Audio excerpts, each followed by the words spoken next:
Just a short proviso before we start this episode. Vasco da Gama was a very bad man. He did some horrific things, so there are moments in this episode which are really quite disturbing. So forewarned is forearmed. But we felt you can't ignore these people, sadly. So if you're intending to carry on, good luck.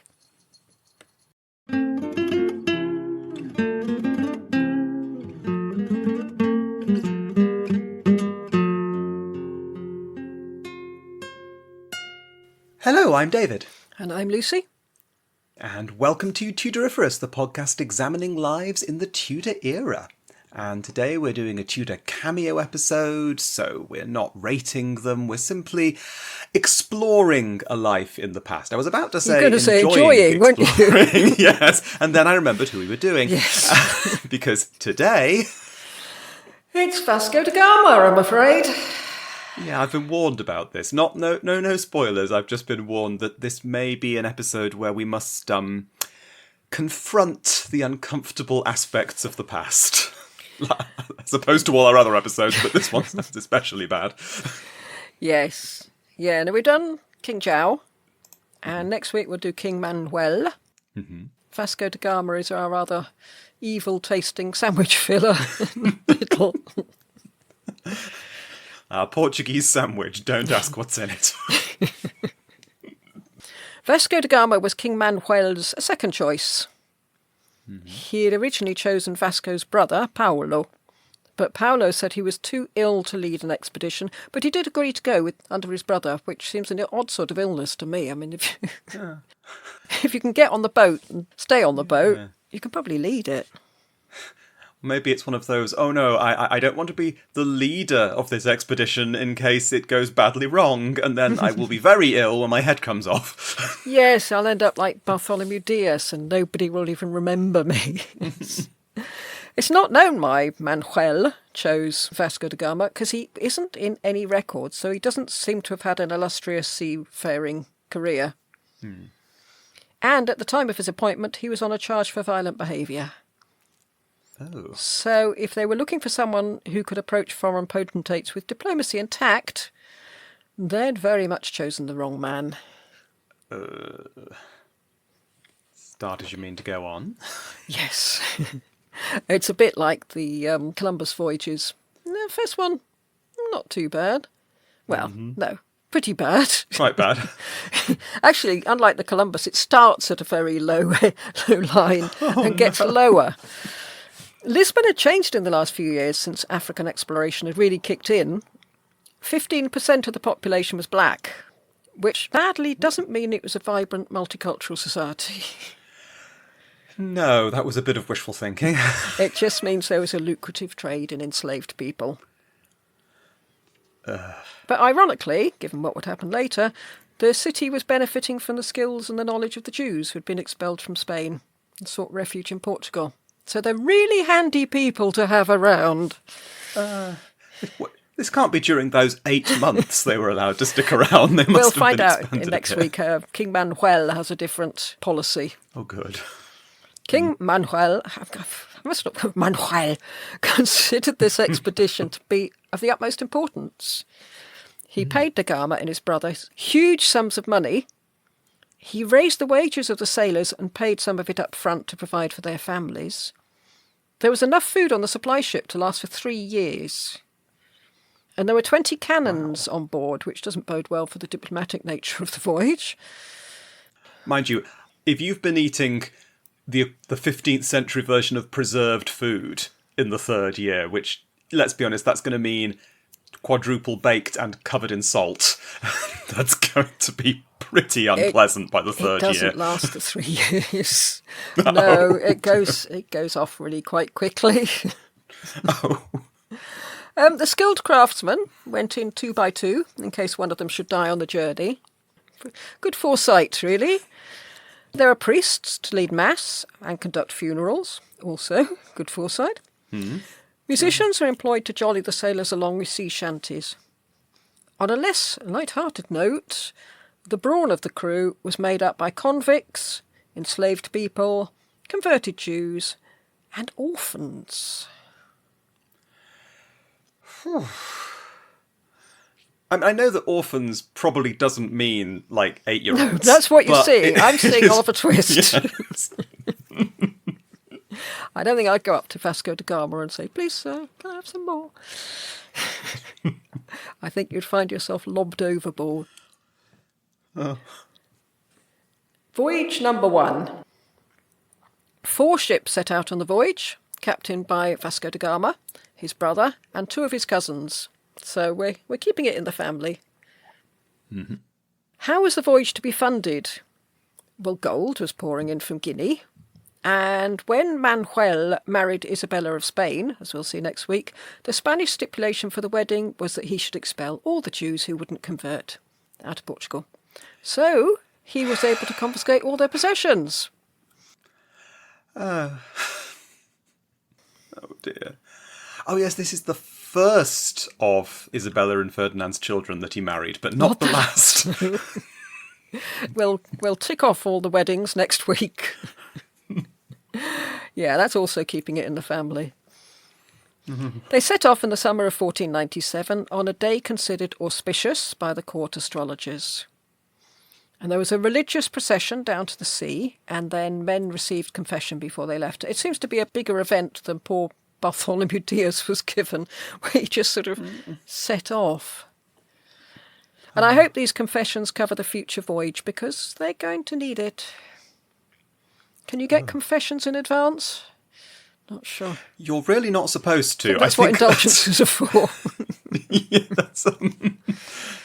I think that's considered to be a little bit heretical on the basis that if you're confessing, you're supposed to be genuinely repenting something. Yes. And not thinking, well, hey, I can do what I like now. Again, one of the main purposes of this trip, apart from gold, spices and glory, was to track down Prester John. But they found him. Yeah, but they don't know they found him yet. Oh, yes, because he never came back, did he? No. I mean, even if he existed, surely he'd be dead by now, because we've been hearing stories about Prester John since the 12th century. If it's not just Christian, he's miraculous. Well, it could be like it's King Louis of France. Yes, you know? yeah. Which one? Oh, all of them. It was seen as a crusade as much as a journey of exploration. One of those crusades that the Pope was nagging the rest of Europe about, while Portugal was putting its hand up saying, look at us, we're actually doing it. But the difference was that the Pope was feeling threatened by the Ottomans. He's not feeling threatened by the good folk of Gambia or India or anywhere. Yeah. One of the crew of the Raphael, commanded by Paolo, elected himself as chronicler of the voyage, which is why we're strapping ourselves in for quite a long episode. Mm-hmm. We don't know the name of this mysterious chronicler, but he was a godsend for historians. Mm. The first part of their voyage had its irritations. Da Gama had said that if they became separated, they should all meet up at the Cape Verde Islands. The Raphael became separated in the fog almost immediately, but they managed to find their way to the Cape Verdes, where they met the others, only to find that Vasco da Gama and his ship, the Gabriel, had now gone missing. So they had to wait for 4 days for Vasco da Gama to turn up. Yeah. He headed out into the Atlantic much earlier than Bartholomew Diaz had done. He didn't wait till they hit the doldrums off Guinea. And I should imagine it was probably João's secret voyages. Do you remember he sent somebody out just to check whether Columbus might possibly have a point, and they came back after 40 days and 40 nights saying, no, it's all right, there's nothing there. But they will have learnt about the westerly winds in the Atlantic, so all useful stuff. While they were out there, somewhere in the middle of the Atlantic, the Gabriel broke its yardarm, so they couldn't hoist the sails on it. Sea voyages just sound like a nightmare to me. Absolutely horrendous. Oh, have we got anything we could use to make an entire yardarm whilst afloat? I mean, I think later on they did. I think, when you have the height of the British Navy, you do have entire ships' worth of supplies within the ships, but I don't think you'd have enough in one ship of this period to do that. You just don't have the room in these ships. They're so cramped. Well, what was life like for the common sailors? Well, as time went by, the food was getting spoiled, even more inedible than it had been when they started. The ship was full of rats. There were cats on board, and they even had weasels on board to keep down the rat population. But I know from experience that cats are frightened of rats. They're useless. You've seen the size of a rat. Yeah, I know. Yeah, we had 3 cats when we had a rat problem, and none of the cats were going anywhere near them. The sailors' clothes were never dry, and they were hardened by salt, so that caused skin lesions. Ooh. They were also exhausted, because it's only when the ships are running well and the weather's fine that you're able to catch up on any sleep. Yeah. And this was before the discovery that citrus fruit could combat scurvy, so they were also suffering from lethargy, irritability. I imagine irritability is quite high up. Joint pain, bleeding gums, and the bleeding of previously healed wounds. Yeah. So things you'd done years and years ago, which had healed up nicely, suddenly burst open again. Oh, and go straight onto your salt-sodden, damp clothes. God. It was vital that they turn back towards land as soon as possible. And all this time, we hardly hear from that chronicler, since every day is exactly the same, apart from when he can say, oh, we've broken the yard arm. Yeah. It's all the same. There's nothing much to write about. Also, he's probably feeling lousy. Yeah. I can't be bothered. When they felt the wind begin to blow them eastward, it must have been a massive relief. So much so that when they sighted land, they dressed the ships with flags and put all their glad rags on. They'd been out of sight of land for 93 days, and some of the crew must have been questioning whether their captain really did know what he was doing. Mm.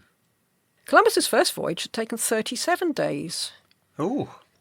Yeah, this is just popping out into the Atlantic and back again was 93. When Columbus's voyage, the crew was going to mutiny, so I just assume that Vasco da Gama is a hell of a lot scarier than Columbus is. Yes. Oh, that's why we hired a violent thug with no experience as the captain. Unfortunately, they hadn't rounded the Cape, as Diaz had done. All they'd done is go out and come back in again. Oh, no. They hit land 125 miles short of it. I mean, it's probably a relief because they had to take on water and hunt for fresh food. And they were able to take readings with their astrolabe, which they hadn't been able to do on the ships, which is a bit of a design fault, really, isn't it? This is for your sea voyage. But you can't use it on the ship, by the way, because you're going up and down. So they have to make land. They met some of the local people, who the chronicler said spoke as if they had hiccups. And they were the people whom Europeans would later call Hottentots, which is also an onomatopoeic word for their language. What do they call themselves? I don't know. I know we don't call them Hottentots anymore. Yes. I'll consult the Bodleian and get back to you. Consult the Bodleian. According to this, it is the Khoikhoi. A nomadic people of South Africa. I wonder if it's similar to Zulu. It's got a sound in the language. Yes, because they are related to the Xhosa, which I believe is how it's pronounced. I do beg your pardon if you are a Xhosa. I think, I mean, according to this, it's not necessarily the word they use themselves either, but it's a respectful term rather than the term that the Hottentot one, which is very much not. No. I know a saying in Hausa. Yeah. The hyena does many things, but he doesn't eat string. I mean, now that's a lesson to live by. Yes, I'll contemplate that. I do. Yeah, as usual, it all started very, very nicely, but then da Gama got lightly wounded with a spear, if you can be lightly wounded with a spear. Yeah. And that was because they had thought so little of these people that when they went ashore, they didn't take weapons with them. They thought, yeah, what are they going to do? Yeah. And then he got lightly wounded with a spear. Yeah, they wouldn't make that mistake again. Yeah. Because they'd landed short of the Cape, they now had to get round it. It took 6 days and several attempts. And this is just sounding miserable to me. I'd have gone home. I'd have said, no, that's enough. I'm going home now. Or I'm getting off. I'm just going to get off. I'm going to live with these nice people here. Mm-hmm. I'm not going to stay on this ship. Yeah. They eventually landed in the Bay of Cowherds, as Diaz had done. About 200 people came down to the shore to see them, bringing with them farm animals and playing on flutes. And bizarrely not saying, by the way, the last person who came by here shot one of us. Yes. To quote the chronicler, and I will use the terminology that he used, that's what we do on this podcast, Okay. quote, they forthwith began to play on 4 or 5 flutes, some producing high notes and some low notes, thus making pretty harmony for blacks who are not expected to be musicians, and they danced in the style of blacks, unquote. So black people, because they can't do music apparently. It's a sentiment typical of the time, but also it's a moment of shared humanity because everyone understands music. The Portuguese played on their trumpets and they danced, presumably in the style of whites. Yeah, presumably. Yes. Yeah. I mean, I don't think... Yeah, it's not something we'd say now, but it's quite a nice image of everyone bringing their instruments, dancing together. Yeah, hold on to that. Hold on to a nice moment. It's like that bit at the end of Close Encounters of the Third Kind. But... Oh, gosh, it's been many years since I watched that. Did they all dance together? Not so much dancing, but they aliens? used music to communicate. That was the... Oh, right, yes, I do remember that bit, yes. The Portuguese were on edge, and when they reboarded their ships, they let forth a blast of gunfire to disperse the people, just in case. Not at the people, but just, we don't want you hanging around the boats. As they sailed away, they could see one of the pillars that Diaz had set up on his voyage, but it had been partially destroyed. To vent their rage at this, they blasted cannonballs into a colony of seals and penguins as they sailed past. I didn't know you got penguins that far up. But not anymore. That's why you don't see penguins. So hang on. We've already, had racism with clearly much worse to follow, and now just random acts of animal cruelty. What do they have to fear from seals and penguins? Despite the fact they had been on land and managed to gather fresher food, the crew were in a terrible state. And the people must have thought, if this is an example of Europeans, we don't think much of them. They were suffering terribly from scurvy now. And one of the symptoms is that your gums grow down over the teeth, so you can't eat. Oh. Yeah. And apparently their mouths smelt awful. I presume things are everything's rotting. Anyway. And the legs became hugely swollen. Yeah. I mean, they must have been regretting their decision to volunteer for the voyage. Yes. Except no, they hadn't volunteered. Some of them were orphans. Yes. and criminals who were basically said, well, you can get on this or you can go elsewhere. Yes, you can get on it or we'll hang you. Yeah. What do you want to do? Ooh. Well, Paulo de Gama administered to them himself and gave them medicines. And so when they got better, he believed it had been his doctoring skills which had saved them. But no, they'd just reached the Zambezi River where they were able to pick fruit. So at this point, they are getting better, but they don't know why. Yeah. They stayed there for a month, careening and repairing the ships and recovering their health. And they called the Zambezi the River of Good Omens. I think it must be nice just to get off the ship. Yes. They sailed on between Mozambique and Madagascar, yeah, and a group of people in canoes came to them and offered to pilot them into port. These people, they noticed, were speaking Arabic, so they had entered Muslim territory now. This was going to put a slightly different slant on their journey. Yes. As we said in Zhao's episode, de Gama had never read Colville's letter to Zhao, giving the details of the Indian port of Calicut and all the other things he found out on his epic walk pretty much around the world. If he had done, he might have made fewer disastrous mistakes. Oh, dear. De Gama was carrying a letter in Arabic addressed to the Christian king of Calicut. At this point, I'm not sure why they're convinced he's Christian. Yeah. But they hold on to that belief, come what may. Oh. dear. Yes.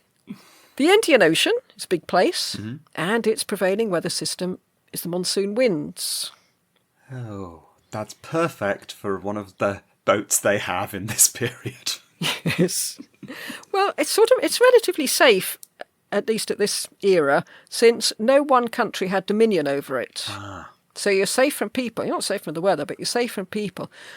Over half the world's trade was conducted across the Indian Ocean, most of it by Muslim merchants.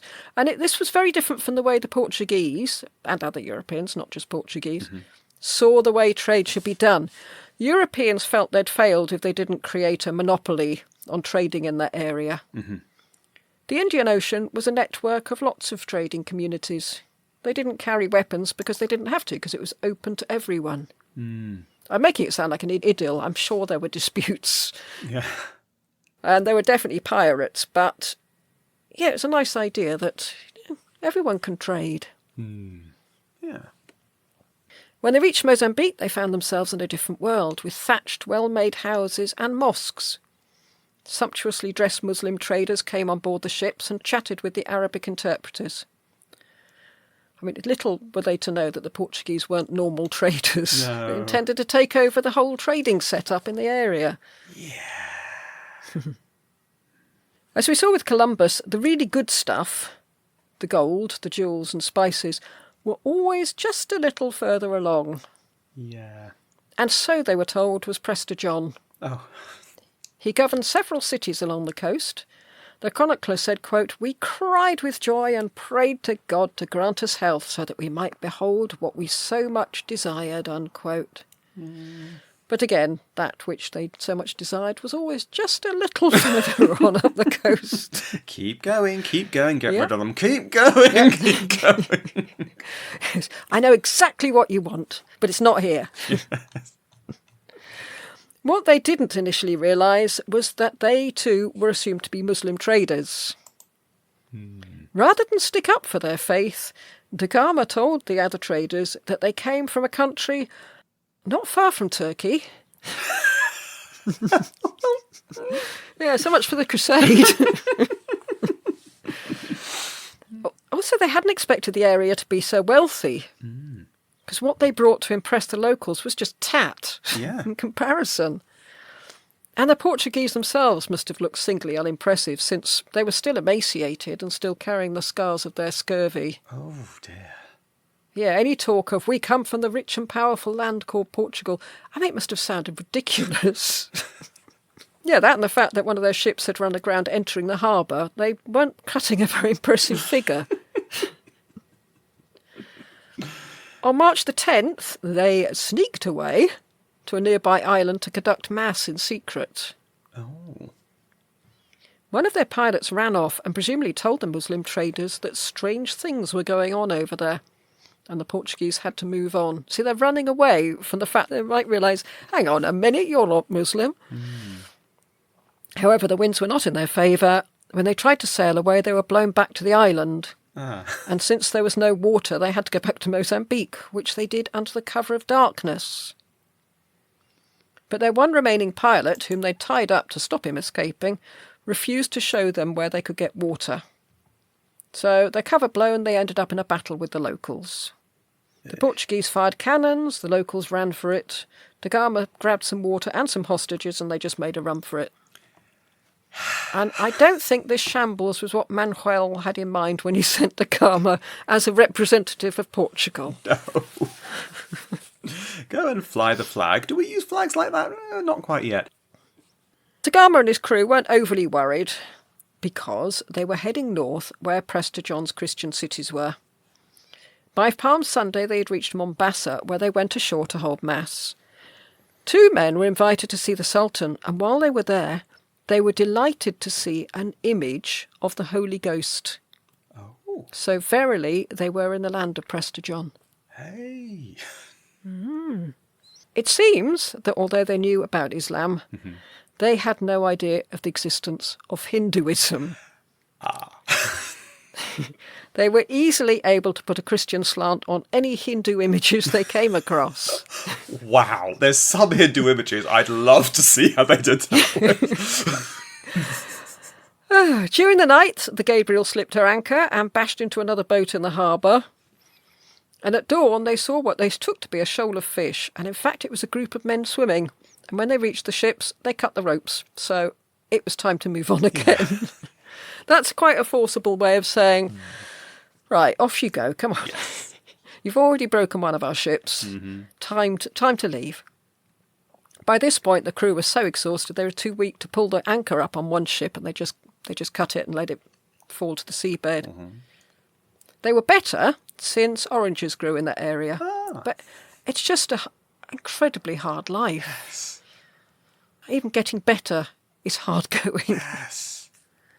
And they were probably terrified. I mean, they were outnumbered, strange territory. Mm. Either they were unpopular wherever they went, or they felt themselves to be. And they tended to retaliate first, which didn't help. And if they're recovering from scurvy, after you said about the gums growing, that means they must have effectively been teething. They'd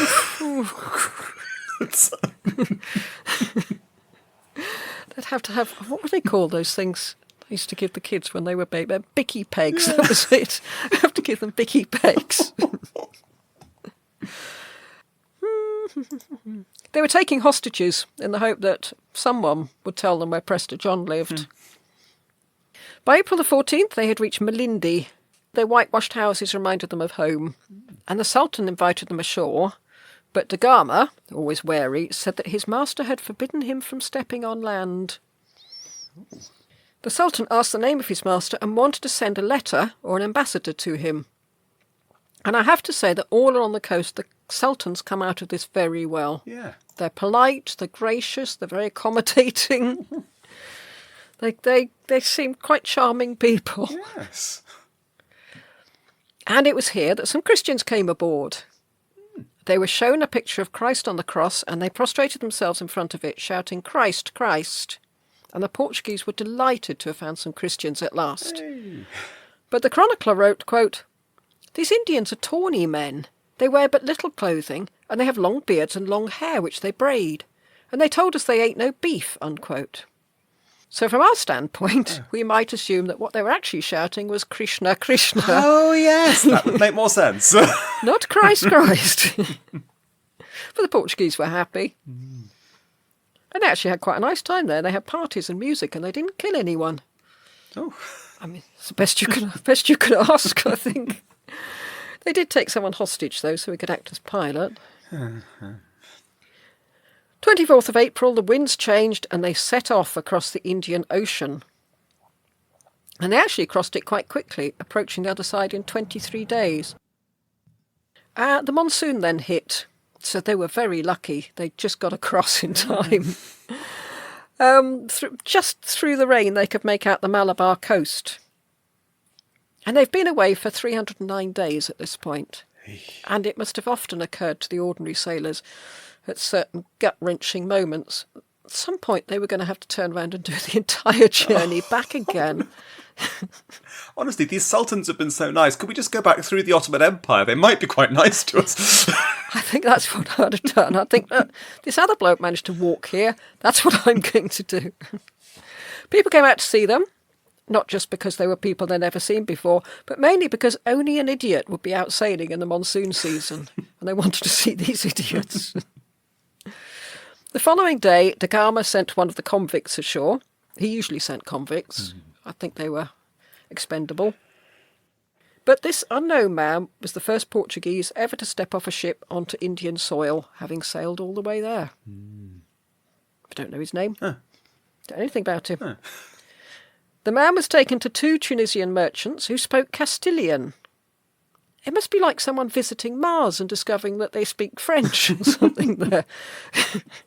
You must feel like halfway across the world, or probably all the way across the world, and there's someone who speaks the language of the next country on.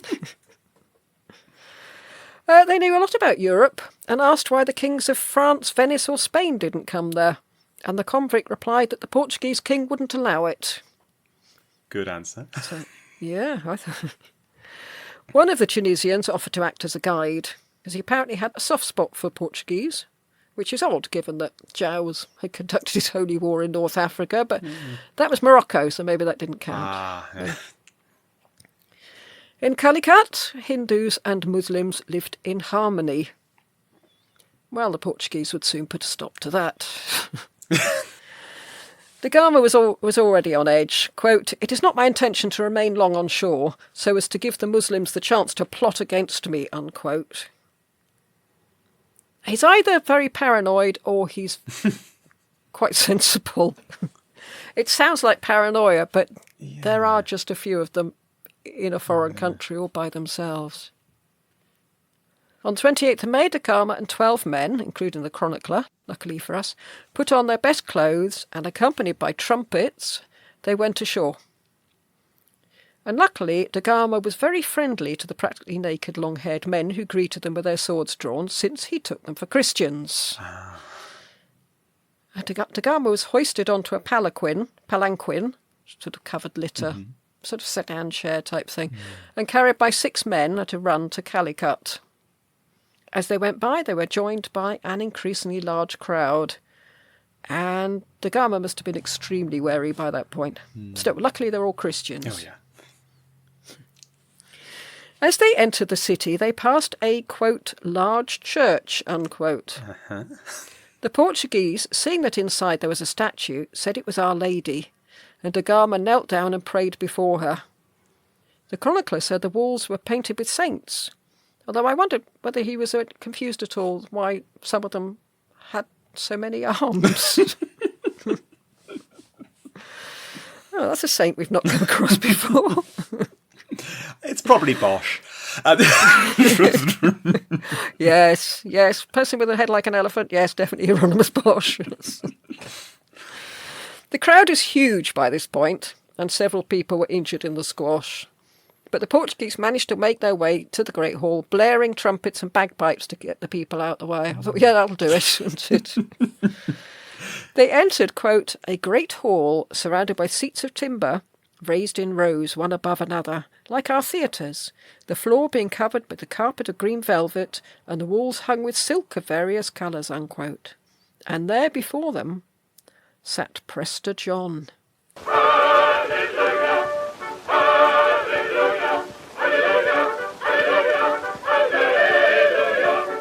Here he is again? Question mark. The Samudri, I'm not sure if I'm pronouncing that properly, I'm not sure where to put the emphasis, but I'll go with Samudri, as he was called, wasn't quite what they'd expected. Quote, the king was of a brown complexion, large stature, and well advanced in years. On his head he had a cap or mitre adorned with precious stones and pearls, and had jewels of the same kind in his ears. He wore a jacket of cotton cloth, having buttons of large pearls, and buttonholes wrought in gold thread. About his middle he had a piece of white calico, which came only down to his knees, and both his fingers and toes were adorned with many gold rings set with fine stones. His arms and legs were covered with many gold bracelets, unquote. And he was chewing betel leaves, which he spat into a golden spittoon. And betel leaves turn your saliva red, so that the Portuguese must have been thinking, this is a very odd man. But if anything, the king's advertising, come here and attack us. We got lots of stuff. Oh. You know, all that gold and silver you like. For once, the Gama behaved diplomatically, having presumably been schooled by the Tunisian merchant in what was expected in front of a king. He'd been told not to approach too close, to speak with his hand in front of his mouth, which after the scurvy, maybe, that's probably a good idea. Yeah. And when he was offered a drink from a jug, not to let it touch his lips. And this bit actually afforded the king a bit of light relief, since some of the Gama's men poured it straight down the throats and making them cough, and others misjudged it and poured it all over their faces, and apparently the king found quite hilarious. The Gama was asked to address the whole company, which he said he didn't want to do. He went into another room and explained, with the use of an interpreter, why they were there. And I don't blame him. I mean, he's been chosen for the voyage because he's a sailor. You get people who do the most ludicrously dangerous things, but crumple up in a little ball if they're asked to do public speaking. I think he must have been one of those people. Like, I can't do that. He promised to bring letters from King Manuel the following day. because the letters from Manuel were to be given to a Christian king, and they found one. Yeah. Excellent. In the evening, the Samudri asked Da Gama if he'd like to be lodged with the Christians, meaning Hindus, or the Muslims. And interestingly, Da Gama didn't choose the Christians. Maybe he felt they might be Christians, but they were just too dissimilar from the Portuguese. Yeah. He asked if they could be lodged on their own. And they were taken to their lodgings with Da Gama in his palanquin. But it took ages because the crowds were so great, and Da Gama lost his temper. But when they did get there, eventually, they went to sleep under the hammering monsoon rain.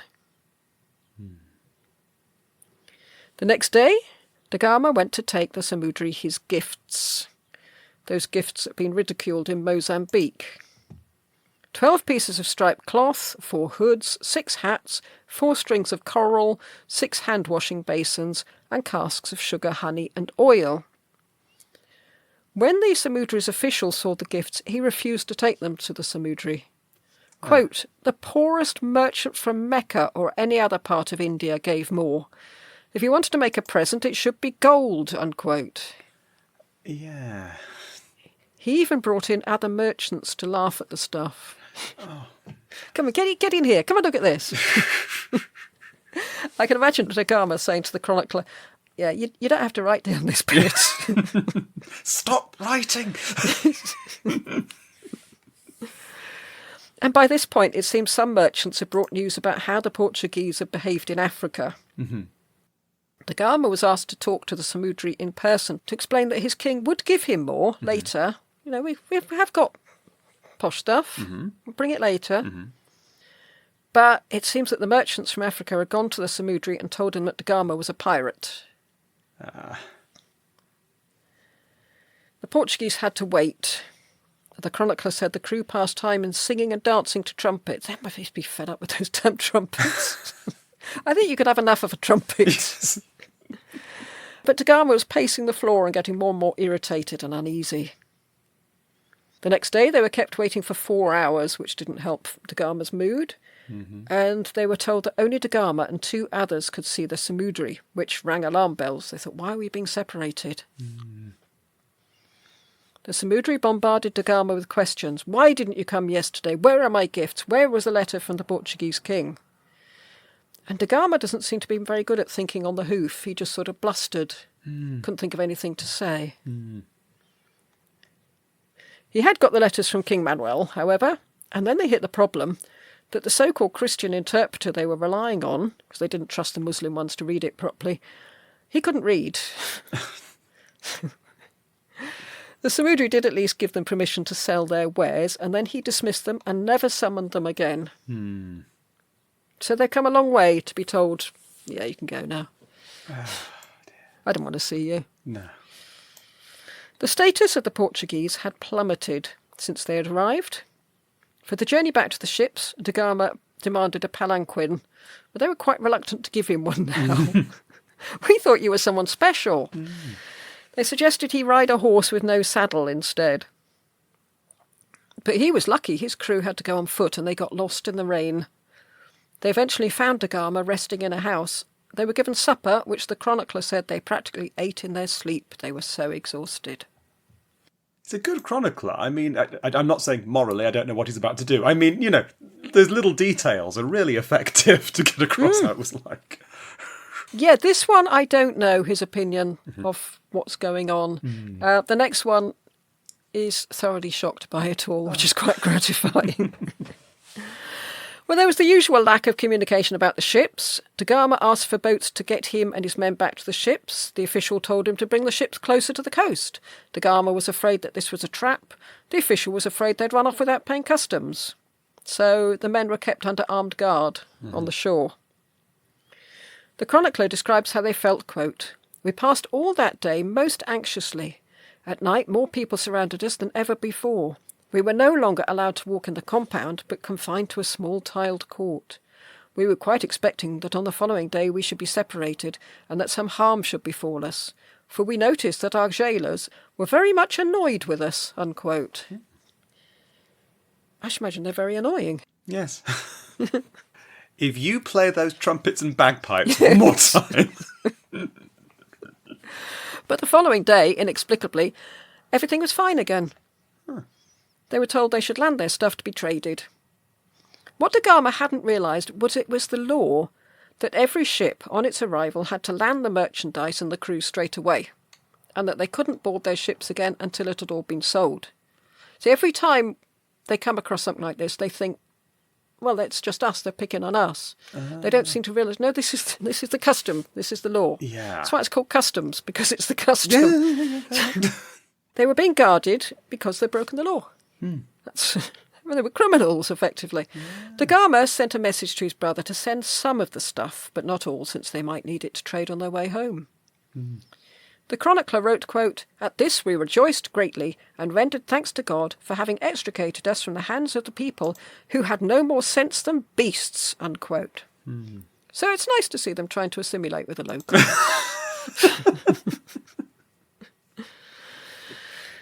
The locals didn't know what to make of the Portuguese. They were obviously something more than merchants because they'd been sent by a king, and yet their gifts were rubbish. Had the Muslims been plotting against them as they suspected? It was possible. They might have been reluctant to have some other nation muscling in on their trading territory, but it could easily have been Da Gama's paranoia. But there's no reason to believe that this particular group of Muslims really had any particular interest in Europe. I mean, they're not the Ottomans. And they would look at this sort of ragged bunch of Urbits and go, well, they're no threat, are they? No. But I'm sure Da Gama would not see himself as no threat. He'd be horrified if people thought he wasn't a threat. Unfortunately, when the Portuguese laid out their wares to sell, the other merchants were very derisive about them. Stuff they did manage to sell only went for a tenth of what they could have got at home, which is not really how overseas trade works, is it? And very little trading was done during the monsoon season anyway. But if the merchants thought they were ridiculous, they were popular with a lower caste of people, because they would come on board the ship, where Da Gama would insist they were fed, so they'd speak kindly of them. And then they discovered that once aboard, the people were very reluctant to get off again because they were being fed. So I think these boats are just filling up and filling up. By August, Da Gama was very keen to leave. And it was partly that he wanted to grab the favourable winds, but also he was afraid that once the monsoon season ended, Calcut would be full of Muslim traders and their ships. If they're outnumbered now, what would it be like then? Yeah. But the Samudri told them they couldn't leave without paying the customs. And again, Da Gama thought he was being singled out to pay these dues. He didn't know that's how it was done in ports the world over, presumably, isn't it? Pay the customs. Yeah. Do we ever know why he was in jail in the first place? Has he just never been able to understand the concept of customs? He was in jail because he was a thoroughly violent thug. Fair enough. Da Gama was on the ship, and several of his men were being held on shore to ensure payment of the customs. Da Gama had a plan. His plan is, let's pay the customs. That's not the plan. People were coming out to the ships all the time, and he welcomed them and fed them, so no one felt there was anything to worry about.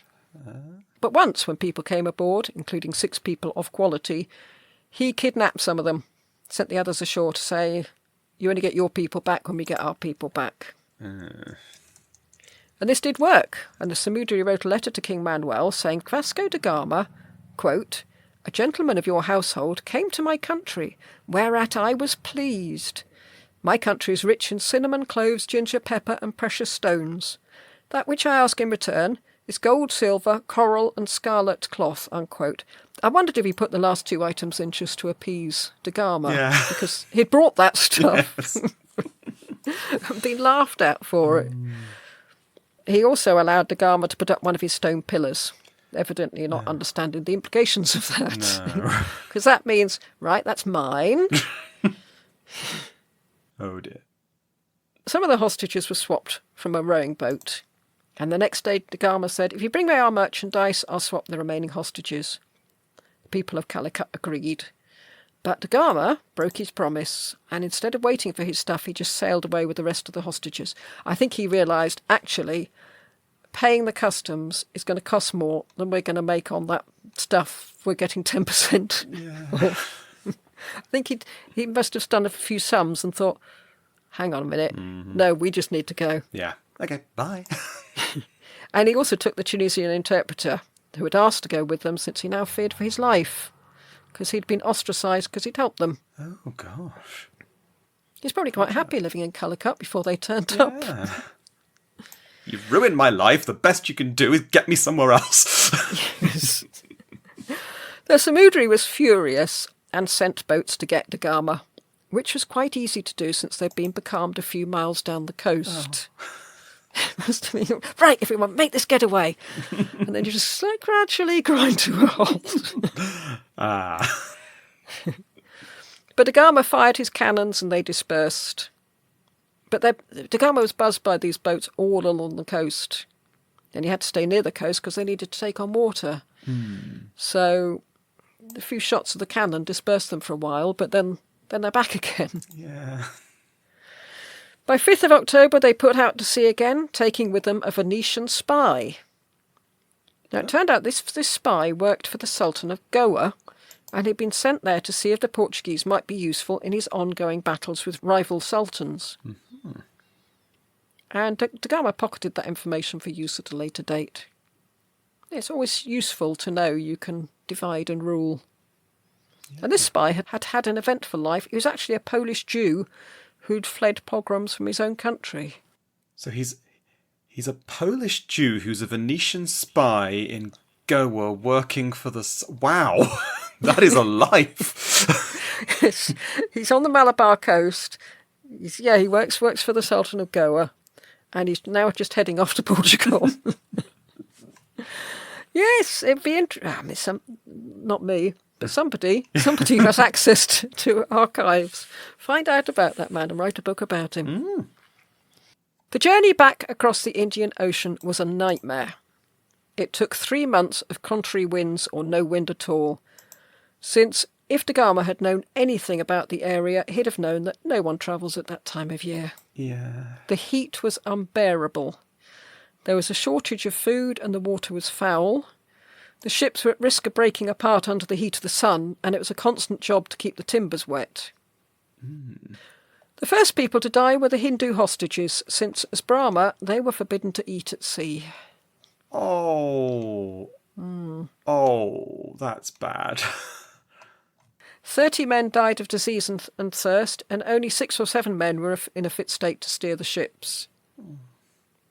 There was risk of mutiny, but I should think if that's only if the crew can summon up enough energy. Yes. I can't imagine they could be bothered with mutiny. Gosh, yes. The captains promised that if a favourable wind picked up, they would go back to India. But luckily, a favourable wind sent them in the other direction. Mm. And this was just as well. The chronicler said if there'd been another 2 weeks of that, they'd all be dead. Mm. But on January the 2nd, 1499, they sighted Africa. That must have felt wonderful, wasn't it? Yes.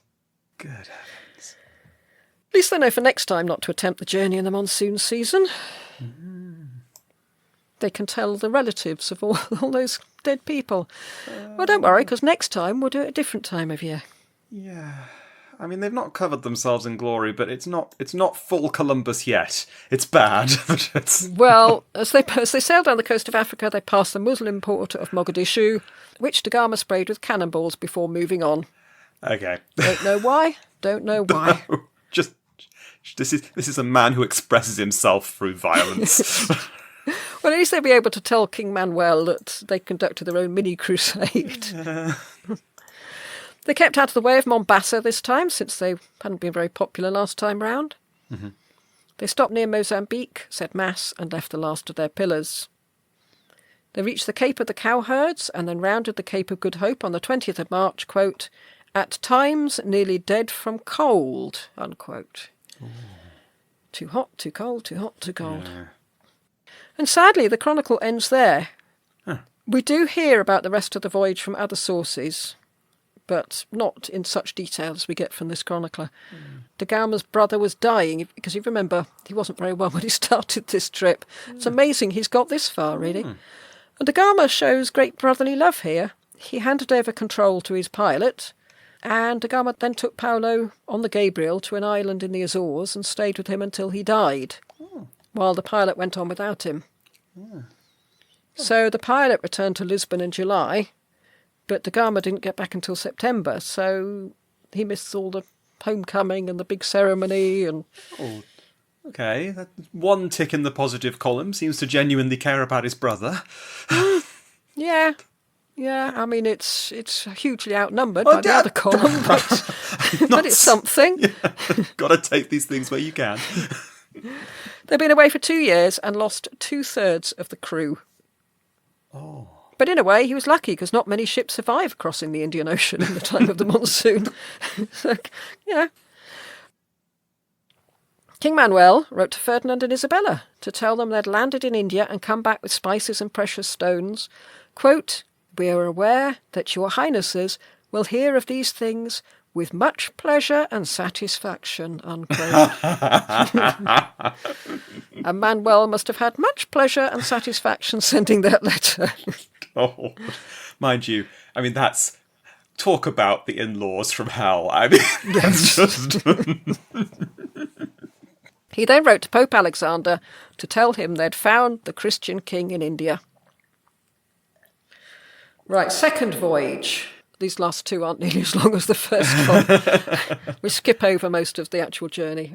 No, we've got all that detail in the first one. 1502. If the first voyage had been exploration, the second was conquest.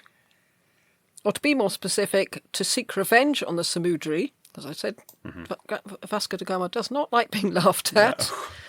To demand the expulsion of the Muslims. Yeah. Which is quite a tall order, I would think. Yeah, that's like... Hang on, who are you? These are our major trading partners by these vast empires. You come here in 4 boats and you're telling us to chuck out what is probably an extremely large percentage of the population. You just think, where do you get off on this? Come on. To create trading posts and to encourage friendly relations with cities antagonistic to the Samudri. Meanwhile, Da Gama's uncle, obviously keeping in the family, should guard the mouth of the Red Sea and prevent anyone coming or going. Now, it's a feisty move. Yes. Right, we're not going to have a blow-by-blow account of the voyage. It's the usual nightmare of too hot, too cold, too hot again, too stormy. Where is everybody? Why are we on our own? Yes. Ow, my gums hurt. Scurvy, starvation. Yeah. Horrible food, horrible water. And as we saw in Christopher Columbus's episode, they drew lots to see who would go on pilgrimage if they survived. Last time Da Gama had got caught up in the monsoon, he was adamant that wouldn't happen again. That was quite humiliating. So he wasn't going to waste time as he went up the African coast negotiating niceties to create stopping off points for trade. If they wanted to negotiate, Da Gama's cannons would usually make them change their mind. In one place, he lined up the ships with the cannons facing the shore and put 350 men in longboats with artillery, and then told the Sultan that if he didn't capitulate immediately, his city would be reduced to ashes and all his people killed. I don't think I won't do that, because I will. He threatened to put an iron ring around his neck and drag him around India so everyone will see what happens if you go against Portugal. I mean, if this is what Manuel wants, he has got the perfect man for the job. Da Gama really was seething after that first voyage, wasn't he? He was. How dare he laugh at our wash basins? News of the Sultan's humiliation travelled fast, and Da Gama was welcomed wherever he went. Not effusively, but enough to stop him from burning down their cities. Da Gama was committing atrocities wherever he went. But one of the more infamous one was the Indian dhow Miri. And it was carrying pilgrims from Mecca, men, women, and children, and the Mamluk Sultan's official, Al-Faqih. It surrendered to Da Gama immediately, since that's what you did if you're captured by pirates. You surrender, you pay a toll, and you're on your way. Al-Faqih negotiated good terms, including peace and trading rights with Calicut, opening up the spice trade. But Da Gama kept refusing. I mean, this is quite a huge thing for this man to be offering anyway. I mean, if he expects just to say, OK, here's a £5, we'll go on our way, he's suddenly giving them the entire spice trade. In the end, Da Gama said, everyone hand over everything you've got. You know, it's like a highwayman. The merchants gave up some of their stuff, but by no means all. Da Gama then took away the ship's rudder and tackle, towed it some distance away with the longboats, and had his men fill it full of gunpowder. It took the pilgrims a while to work out what was happening, but when they did, they somehow managed to put out the fire. I mean, being on an ocean probably helped, I should think, for that. When Da Gama's men rowed up to reignite the ship, the pilgrims threw whatever they had to hand at them, and they had to back off. There was a chronicler on Da Gama's ship, a clerk called Tome Lopez, who obviously hadn't signed up for this. I said this one was not happy. He's horrified. He said they could see the men gesturing that they could pay money and the women holding their children, clutching their children to them. Okay. The first voyage, yes, obviously there was the odd bit of sort of death and destruction, but mostly it was just comical humiliation. The second voyage, that escalated quickly. It's ratcheted, yes. This is him attempting to, blow up an entire ship full of people. I mean, that's just... Yes. We saw that with Christopher Columbus, wasn't it? The second voyage was far, far worse than the first. The first, you'd think, OK, well, it's not good, but it's not as bad as I thought. The second, no, that's worse than I thought. It's a situation where they would have been so much luckier if he had been a pirate. Which was far worse. Then Da Gama just left the Miri to drift for 5 days before giving the order to finish the job. And Tome Lopez, the chronicler, was on the ship that was given the job of going right up to the Miri and blowing it out of the water with cannons. But when they got close, the Miri suddenly grappled their ship and the pilgrims leapt aboard, wielding what weapons they had. I think most of it is stuff they've just taken off the boat, bits of metal and things that can wade through the air. The Portuguese sailors weren't armed because they thought they were just killing unarmed pilgrims. So such a shower of missiles was thrown at the sailors, they couldn't get to the cannons and were forced to cower below deck. So many Portuguese had been killed or being besieged that Tome Lopez and the captain decided the only thing they could do was to jump overboard. It was another Portuguese ship, the Joia, which came to the rescue. And it looked as if it was going to ram the Miri, so the pilgrims quickly got back on their own ship to try and save it. Da Gama just bided his time again. He left the Miri to drift for another 4 days while he just followed. Then a swimmer from the Miri came aboard and said that in return for his own life, he was prepared to attach a cable to the Miri so that Da Gama could just winch her in and set fire to her. As Tome Lopez said, quote, "And so it was after so many fights that with great cruelty and without any pity the admiral burnt the ship and all who were in it," unquote. Actually, that wasn't quite true. He took the pilot and 20 children who were then baptised and then burnt the ship and all who were in it. It's taken you 6 months, but I think I've finally produced the face you've described that Michelle making in the past of sheer horror. Do you want to press the "that's not on" button? I am not okay with that. I'm not okay, that's it. So why had Da Gama chosen this route? He'd been told he could have had peace with Calicut and the spice trading rights. Although he may have thought that was fine while the ship was in danger, but would he get it once they were free? But he could have plundered everyone and then sent them on their way like other pirates. Yeah. Even his own men didn't know why he'd let so much treasure get away. I mean, we could take the simplistic route and say he was a psychopath. But I think he was showing that not only were they intending to be ruthless, but that there was nothing that anyone could do about it. There's no point giving me your stuff. If I want to kill you, I will kill you. It's shock and awe, isn't it? Yeah, it is. And not hearts and minds. No. There's no bargaining. You can't offer bribes.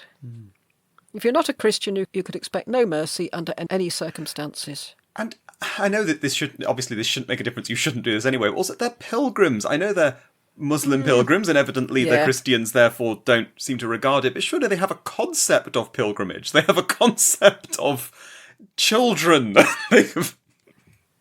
But it's the wrong religion. It probably made it even worse that they were obviously very religious Muslims. Many of these trading posts were put in a very difficult position. Da Gama had made it very clear that he was a ruthless slug. I was going to say ruthless thug. Yeah, ruthless slug is fine, I think, at this point. I'm quite fond of slugs, but I don't like thugs. But even relatively friendly cities tried to explain to him that they couldn't go against the Muslim merchants. The symbiotic relationship between the Hindu cities and the Muslim traders had been forged long ago. It's what the whole country relied on. Yes. And Da Gama goes, well, we Europeans will see to that in the future. Yes. Sorry, it's an even very dark joke. I do apologise. Well, he saw Muslims as the enemy, an enemy of all Christians. So why would Hindu cities choose to trade with them? What with them being Christian and all. This muddling the Christian and the Hindu thing up would be quite funny if it weren't awful. But, I mean, quite lucky for the Hindus, though, that they, otherwise he'd have been sending cannibals into their cities. Yes. Oh. His attitude was disastrous to Portuguese relations in Africa and India. Even those Rajas who were disposed to be accommodating to the Portuguese rapidly turned against them after being verbally abused by Da Gama. You would. I mean, he's just a sailor. He's quite low caste. Yes. So, He's not even an ambassador. no. The Samudri in Calcutta sought to appease Da Gama when it dawned on him that far from being a one-off visit, these Portuguese were going to be coming back year after year. He wrote to Da Gama saying that yes, there had been some Portuguese deaths from the previous voyage, but can't we call it quits, given that you killed far more people on the Miri.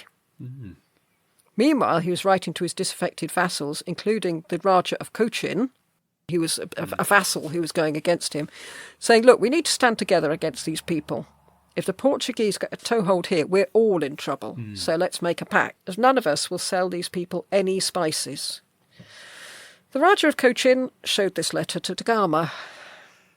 Oh. So you automatically think, of course he should be against Da Gama. Da Gama's a vile thug, but we don't know the history of between Calicut and Cochin. I mean, maybe they've had worse from that quarter. Oh no, they don't know it. They don't know it's going to be the way that the Europeans are going to go in India forever. It's like take the local powers, divide them, and slip in when they're not looking. That's not good. Yeah, we saw exactly the same thing with Moctezuma. As a result, Da Gama sailed back to Calicut with 2 Muslim merchants hanging from the rigging. Unfortunately for the Samudri, he had no idea that Da Gama had seen the letters, and he welcomed him with brotherly love, trying to ignore the 2 bodies swinging in the breeze. Da Gama told them there could be no peace between them until all the Muslims had been expelled, and that included not allowing ships from Mecca to dock. There were between 4,000 and 5,000 Muslims living in just that one city. And the Samudri said they all live there harmoniously. And there is such a thing, he said, as the spirit of the ocean. Anyone can sail the ocean. It didn't belong to anyone. I think that's something I might still remember. That the ocean doesn't belong to anyone.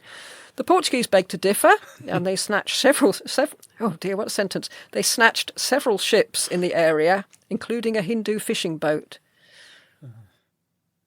The Samudri told Da Gama that if he couldn't accept that Calicut was an open port where everyone was welcome, then he'd better leave. Yeah, I think that's too easy. He's not going to say, oh, all right, I'll leave then. No, Da Gama's response was to call all his ships up to the shore. That night, the Indians dug trenches on the beaches and set up their artillery. Da Gama hanged the captured fishermen, 35 of them, from the rigging so they could be seen from the beach. And these are Hindus, or Christians in inverted commas. Then the Portuguese started firing cannons into the crowd on the beach. Everyone scattered. Da Gama then took the bodies off the rigging, cut off their heads, hands and feet and packed them into a fishing boat along with a letter to the Samudri and sent it towards the beach. The letter said that the Samudri would have to pay for everything, including the cannonballs the Portuguese had been forced to expend on them. Then the Portuguese complained about having been kept awake all night, what with all that wailing from the relatives of the dismembered fishermen. Oh!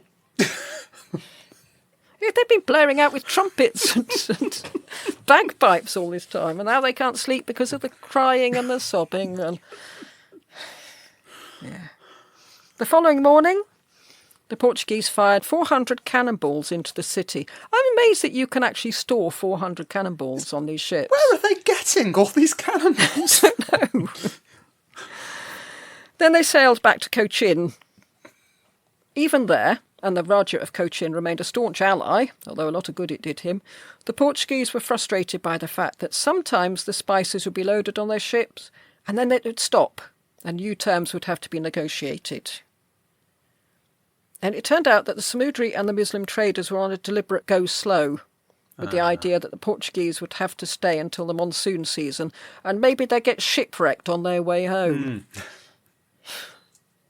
When they went back to Calicut, they were surprised when 80 boats set sail in the night, and they assumed it was a fishing fleet until they started being bombarded with arrows and realised they were surrounded. They were too close for the Portuguese to be able to use their cannons, something they seem to have learnt, which is good. The only thing to do was to weigh anchor and get the hell out of there. But even when they pulled up their anchor, there was no wind, so they sat there in a hail of arrows. They had to row the ships away, which I presume meant some poor so-and-so had to get in a longboat and tow them, rather than rowing the ships. Yeah, I'm assuming they didn't have long enough oars to row. But at least there would be somewhere to hide on the ship. Yeah. Sitting in a longboat towing a ship, people shooting arrows at you. Convicts, presumably. Convicts and orphans. I find it very hard to be sympathetic for them at this point. Maybe for the chronicler, who's just hiding in a cabin. Yes. I don't know what the crew is now, whether it was still made up of orphans and non-converted Jews. February 1503, and Da Gama set sail for home, leaving complete havoc behind him. I mean, as with Columbus, we shouldn't think it was complete paradise before he arrived. It was obvious the vassals of the Samudri were none too keen on him and couldn't wait to side with the new kids on the block just to get away from him. Yes, but no situation is improved by the slaughter of fishermen and hanging them from the rigging. That's quite a controversial view. Yeah, Da Gama had left destroyed cities and massive resentment. Right, third voyage. This one's very short. Oh no, he's doing another one. It's only a couple of paragraphs, you know. There was quite a gap between his second and third voyage. It's like Columbus. You think, this sounded like absolute hell. Why do you want to go back? He set off in 1424. So that's 22 years. Is that not 1524? 1524. At least I didn't say 1924. Yes. With his sons Estavio and Paolo. 14 ships and 3,000 men. So it's quite a big enterprise now. Yeah. He was to become Viceroy of India. Oh. Appointed by the king, who was by then Zhao III. He was there to stamp out corruption. This is Portuguese corruption in India, to which taken hold very quickly. We're jumping straight over the voyage this time. You can imagine grim, I expect. Grim, horrible, and they deserve it. Yeah. He sacked most of the officials there and replaced them with his own men. I don't think I'd want to be on the receiving end of a sacking from Da Gama. No. But then, just 3 months after his arrival in India, he caught malaria and died. Good. Christmas Eve, 1424, in Cochin. 1524. What did I say He this said time? 1424 again. He's moving back. I know this sounds like he's going backwards in time, but it's just... I'm shell-shocked. The Portuguese have been turning up every year after the monsoon season. They had introduced a toll system for shipping in the area. And you just think, how dare they? Yes. How dare they? They have no reason to be there. And yet they're charging people for use of the sea. So he's added basically being a gangster to it. He's a protection racket. Yes. Yes, it'd be a shame if those nice ships of yours should sink. The sea that Samudri was very keen to point out was open to everyone, now wasn't. They issued passes with pictures of Mary and Jesus on them, which must have been incredibly galling for the Muslim and Hindu populations. Oh. And we will hear what happens and what the Venetians try to do about it next season. But for the time being, the one thing you have to take away from this episode is that he's dead. He's gone. He's dead. Oh, my Lord. Christmas Eve, the best Christmas Eve ever. 1524. Yeah. There you go. Vasco da Gama. Because all through the first voyage, I was going, I mean, yeah, this is obviously not good. I mean, he's being stupid. He's acting like a spoilt brat. He's, Yeah. He's got a real teenager vibe about him. He's taking hostages. He's doing bad stuff. But I was kind of thinking, I mean, really? I mean, we've seen bad stuff. And then the second voyage. Oh, my... No. No. Well, I think it's all there, isn't it? You can see the progression of violence. I mean, first of all, he shoots into that colony of seals and penguins. And, from then on, all psychopaths start with animals. I think it's not just that he burnt that ship full of pilgrims. It's the fact that he took so much time to do it. It was like the Komodo dragons, wasn't it? He just bit them and left the poison to suppurate. He didn't let them... There's more than one occasion where he could have just let them go. And he didn't. No, he had to finish this. They had to die. And it's just... They had to die, and there had to be long gaps in between while they just sat there waiting. Yeah. And he'd taken their rudder away, so they couldn't go anywhere. Yeah, it really is unbelievably horric. Yeah. And I'll put a proviso on the front of this episode, I think. Yes, that might be best. Yes, I think so. Yes. Anyway, that's your escapist trip into history for this week, everybody. Yeah, we all take refuge in history to get away from the terrors of today.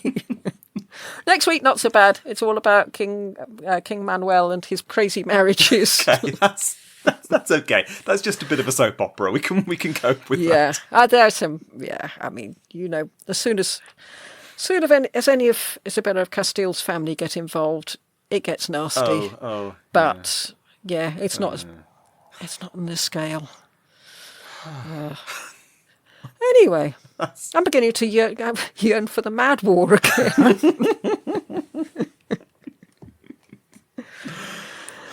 So there we go. We got it over and done with. Yes. Well, it's important that we know these things.